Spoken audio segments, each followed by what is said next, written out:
Can you please stop? I do not want to embarrass you. I don't know why you keep putting your fucking self in it. Listen, you did what you did and then you got fired. Don't try to justify why you got fired by doing all of this.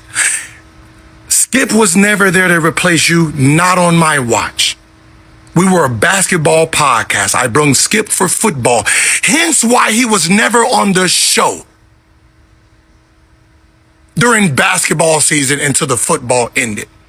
There's a reason they turned their back on me, because they was paying Skip 4 days. You know what fucking 4 days mean? 3 football days, 1 basketball day. We only had 2 basketball days, so that means your punk ass was out.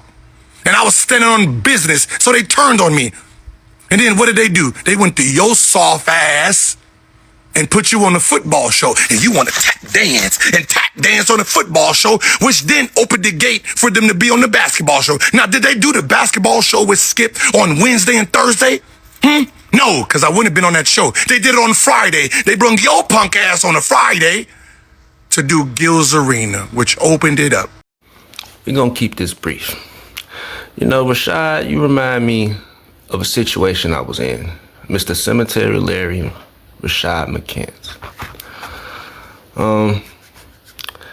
I used to manage artists, musical acts, rap groups, and one of the groups that I was managing decided to, switch things up, which is great, which is understandable. I have no problem with working with other people.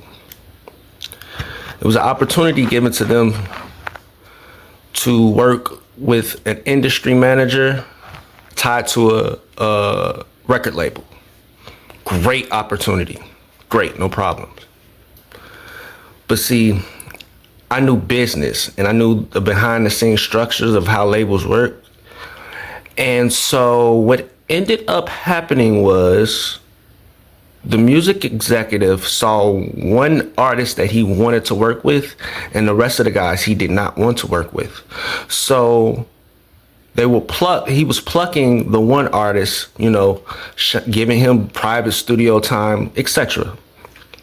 And I told the other guys, I said, look, what is going to ultimately end up happening is he's going to shun all of you all so he can sign one of you all.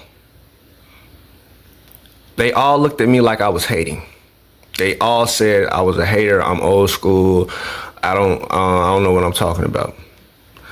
I said, okay, fine. Now, mind you, I put all the money up for these guys. Okay? They didn't do anything. I put almost 40 to 50 grand into these guys in the course of 2 to 3 years. And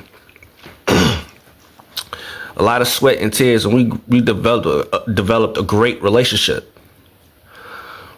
But once the outside entity came in and wanted to change things up, and I knew what was about to happen, I took a step back.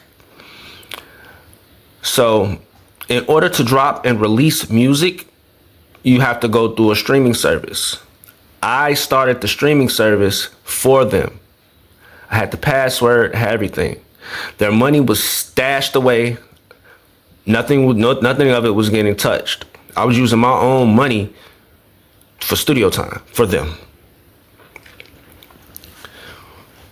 And so what ultimately ended up happening was they end up hanging around their friends. Someone I guess the other manager end up telling them like maybe he's stealing money. That's why he don't want y'all to get the passcode. And so the fundamental reason why I never wanted them to get that passcode is because if something was to ever happen to either one of them,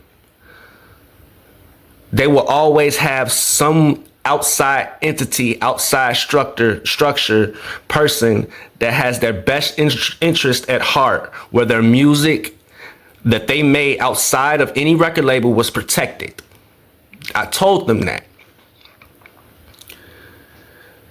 They threatened to kill me over this password. for United Masters. Threatened to kill me over it. I gave them the password, the passcode. I washed my hands of the entire situation. And what ultimately ended up happening was everything that I said that the label wanted to do happened. They divided the group.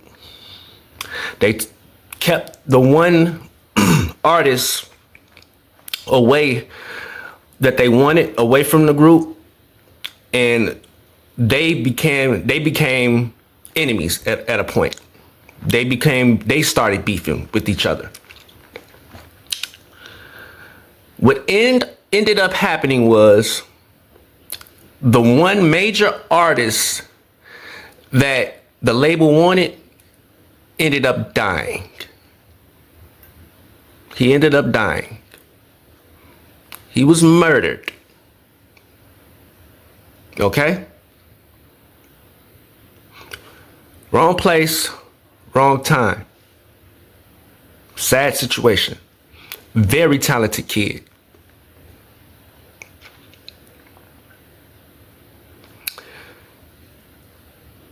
And what ended up happening was the label ended up changing the password, the passcode of the account, taking all of those young men's hard work that they did prior to even being involved with that label group.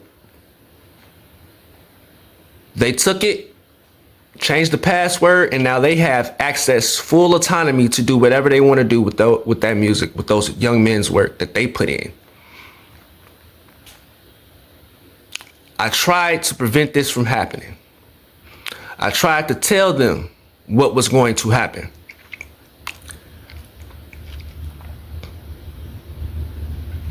Now, that young man's legacy of the artist who's deceased, his legacy is basically tied to whatever that label decides they want to do with it. If they want to shelve it, they can shelve it forever.